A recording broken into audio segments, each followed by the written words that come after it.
So with that, let's go ahead and turn the podium over to Mr. Lynch, who's going to repeat one of our double repeat selections.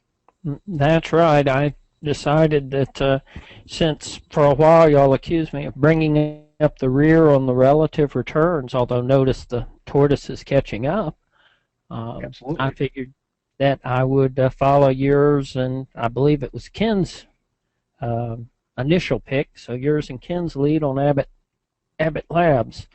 A couple of general comments, and then I'll go into my analysis on Abbot.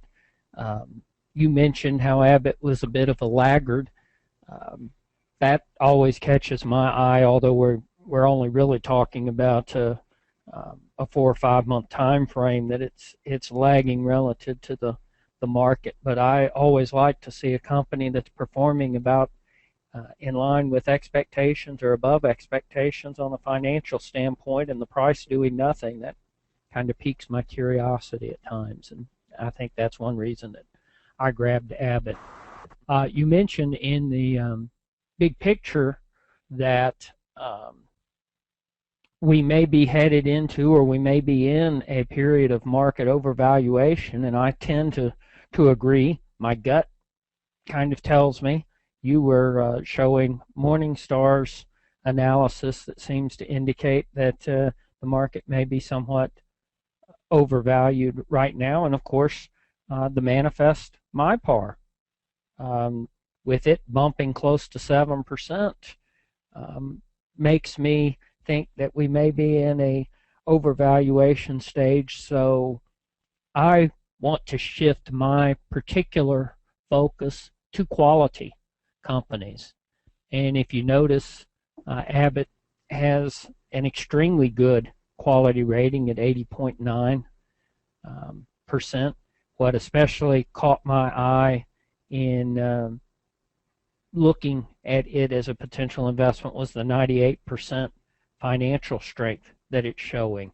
And I will just mention for everybody's sake, I was really looking between repeating BioReference for a third time or Abbott. So I was kind of comparing those two, and Abbott being the larger, more stable, higher quality company won out in that comparison. So that's kind of how I settled on Abbott.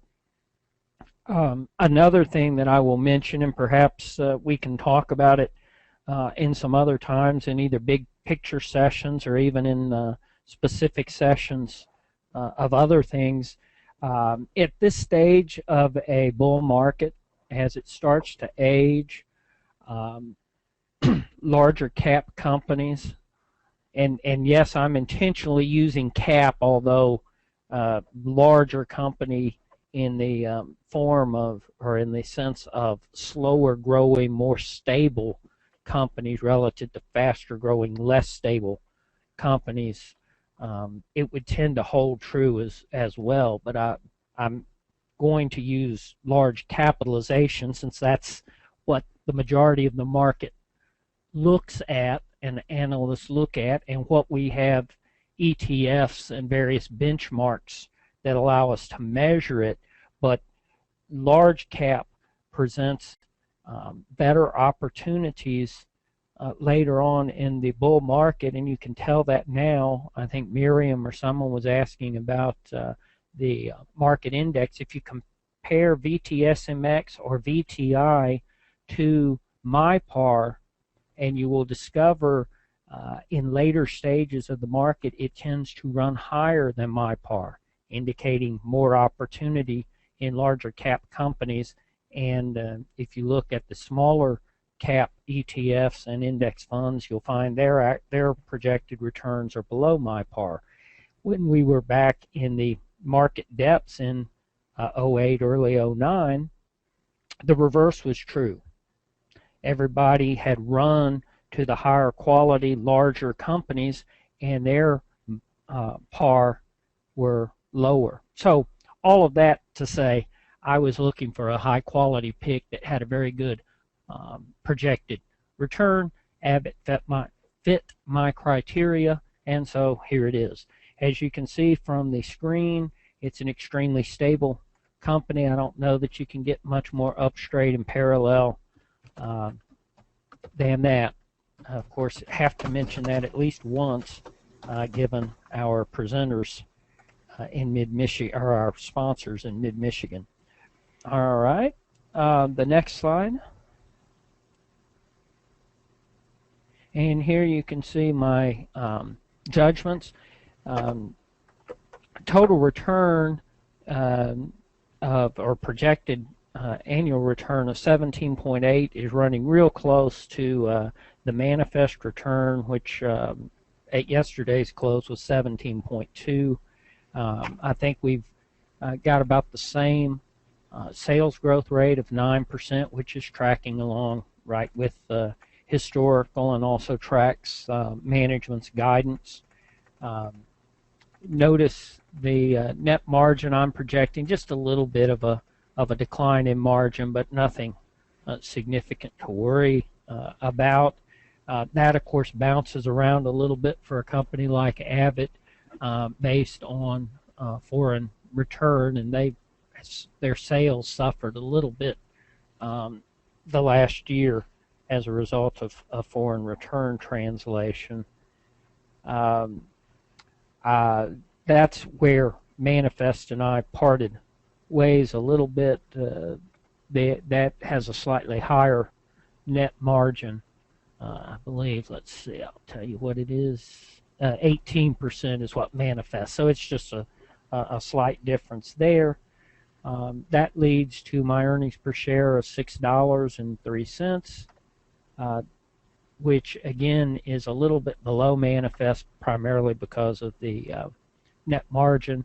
Although on PE ratio, I was a little higher on my projected PE ratios. Just looking at the medians over the last 5 years, I came up with the 16 PE ratio. And again, in these cases, I tend to stress, or maybe stress is an overstatement, I tend to be comfortable in looking at historical PEs when you have a company that has been growing as steadily as Abbott, 9%, and lo and behold, I'm projecting it to continue to grow at 9%.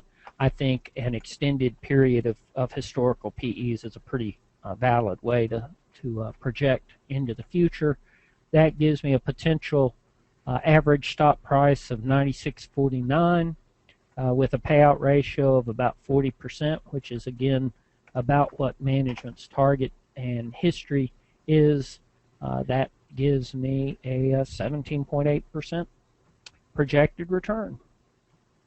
And that's essentially it on Abbott. I wanted to focus a little bit on how I decided to go with Abbott today, rather than giving you the history of the company and its products, since that's been done in the last couple of sessions by Mark and Ken. But for those of you who aren't familiar with Abbott, just very briefly, it's a healthcare company. A little over 0.5% of the sales are pharmaceuticals, and then other large divisions of the company beyond the pharmaceuticals include diagnostic products, and then nutritional and vascular products. You may be familiar with Similac and Ensure formulas for two ends of the spectrum. Those are two of their leading nutritional brands. So it was an attractive company to me because of its diversification and then also its size and stability. And I guess one last thing I'll mention, and then I'll turn it over to our next presenter. Notice the payout ratio of 40%, 2.5% average yield. Abbott has paid a dividend for, it will be 87 years, assuming they declare one in the next quarter, and they've increased that dividend for the last 38 years. So it looks pretty good to me for a potentially overvalued market situation. Well, great. Thanks, Ian. Yeah, the dividend has been strong, and for those of you that would like to do a little more exploring, go to the facebook.com Manifest Investing page. We actually featured the story of one Grace Groner, in the story there on that page, Grace happened to be an administrative support person who happened to buy a few shares of Abbott back in 1937. Grace passed away last year and left a tremendous endowment to a local college, thanks to long-term investing in the successful blue chip company that is Abbott Labs. Ken, I suppose you want to do a little bit of shameless self-promotion here? When he's doing some correcting here. I think you may be muted, Mr. Kabula. Absolutely. We'd like to invite any of you that are anywhere near Ann Arbor, Michigan, to join us on Friday, March 25th and Saturday, March 26th for the Better Investing Regional Conference. We call it BERC. And we'll be having some teachers there that are nationally recognized, including Mark. Mark will be there to make some wonderful presentations. It's a great conference all the time. We have a lot of fun. We'll serve you breakfast and lunch on Saturday, all for an extremely reasonable price. If you'd like to get more information, please go to the Mid-Michigan page on the Better Investing website. That's betterinvesting.org. Go to the Mid-Michigan page and you'll find an application form if you want to register right then, or you can also register online. I hope I see some of you there. Again, Friday, March 25th and Saturday, March 26th. Great, thanks, Ken.